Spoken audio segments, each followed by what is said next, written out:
They said Filipino English sounded too soft, too local for the world's stage. They said the accent wouldn't carry authority, that it wouldn't sound serious or global.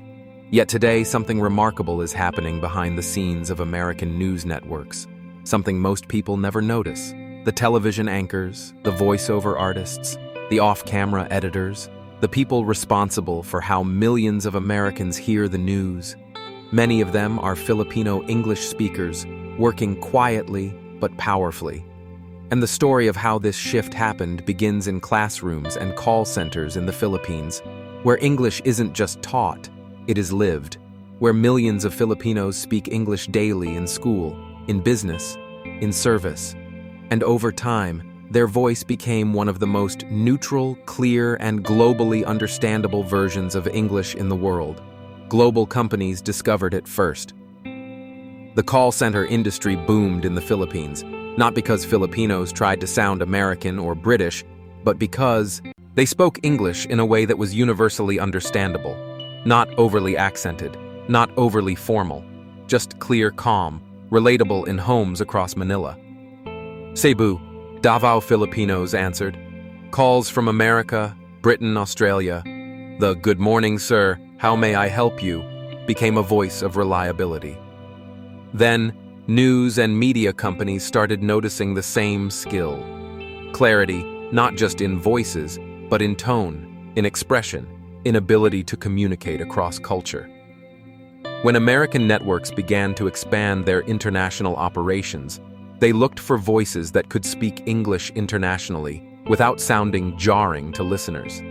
They needed neutrality, someone whose voice could be trusted, someone whose accent wouldn't distract the message. Filipino English fitted that requirement, not because Filipinos changed who they were, but because they had been speaking English for generations, from textbooks to TV shows, from business meetings to customer service.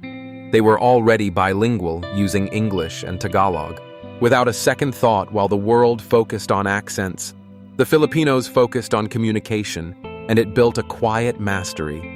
Until one day, American news channels found themselves tapping Filipino voiceover artists, anchors and broadcasters. The byline didn't say it, and the viewers didn't know it, but the voice telling them their headlines was shaped in Manila, a Filipino English speaker delivering the breaking news. The same voice that once answered customer service calls, now summarizing global conflicts, economic data, and political commentary. The shift startled insiders. Some executives were unsure at first. Could a Filipino English voice carry gravitas on American television? The answer came through performance, clarity, relatability, and a regionless accent. The Filipino English voice didn't try to imitate American English. It offered something subtly different, something that worked for a global audience as the world connected across time zones. The voice of news needed to cross cultures. And Filipino English did just that, without fanfare, without recognition, but with impact. During commercial breaks, voiceover artists in the Philippines recorded scripts for major American networks. They worked overnight. Thanks to time zone advantages, American news never slept, and neither did the Filipino talent behind it. Their voices brought 24-hour coverage to millions. The news you heard at dawn in New York might have been voiced in Quezon City or Cebu City. The same studios that handled call centers now handled newsrooms for global giants. And the difference wasn't visible, but it was serious. The professionalism, the clarity, the cultural empathy. Filipino English evolved not by design, but by life. A language spoken at home, in classrooms, on TV, in remote villages, in migrating communities, and when war refugees called for help or hospices needed comfort. Filipino nurses and caregivers answered in English that was understandable, listenable, and human. The world took notice, not with headlines, but with hiring trends. American networks started posting job listings seeking neutral English accent voiceover artists. American producers realized Filipino English was a hidden asset, and the Philippines became a talent pipeline for global media. The transformation shocked industry veterans who once believed only native English speakers could handle major news delivery. But Filipino voices proved otherwise calmly and consistently, As the pipeline grew, Filipino anchors even began to appear on international feeds. Their voices no longer sounded foreign. They sounded familiar because they weren't trying to be perfect. They were themselves, the standard of global clarity. One TV executive admitted the world had underestimated Filipino English for decades, and now realized it was one of the most respectable English variants in media. This moment marked more than a hiring trend. It marked a shift in perception. It marked the world finally recognizing Filipinos not just as workers, but as creators, communicators, influencers of global discourse. Filipino English became a symbol of the Philippines' soft power, quietly and steadily from Manila to New York. The sound of Filipinos speaking English became part of everyday life, without the world realizing this.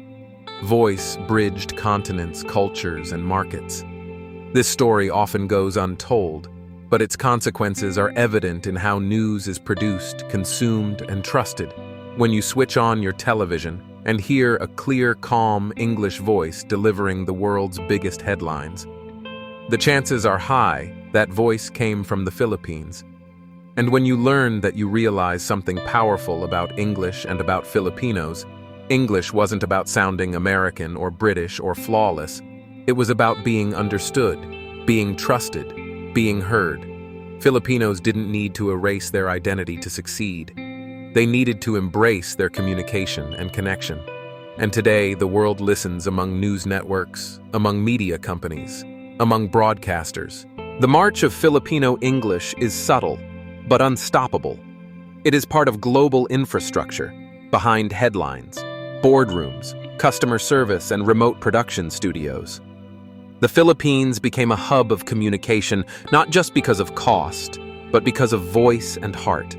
It is a testament to Filipino talent, Filipino adaptability, and Filipino global relevance.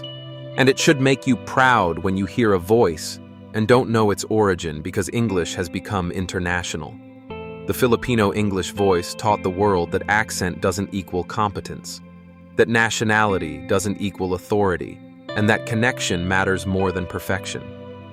The world once said Filipinos couldn't be the voice of media.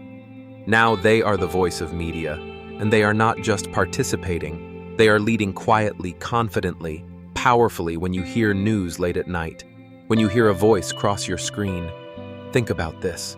If that voice came from the Philippines, it isn't coincidence, it's confirmation. That Filipinos matter on the world stage, that Filipinos speak not only for themselves, but for the world. And English is not their barrier. It is their gateway to global influence. And for the Philippines, this is only the beginning. The world said Filipino English couldn't reach the global stage until it already was the global stage. This is the story of how millions of news channels across America are using Filipino English and why it matters. And if you listen closely, you will hear not just news. You will hear a voice that carries a nation's quiet strength, a nation's dedication, and a nation's story told in clear, calm English from the Philippines to the world.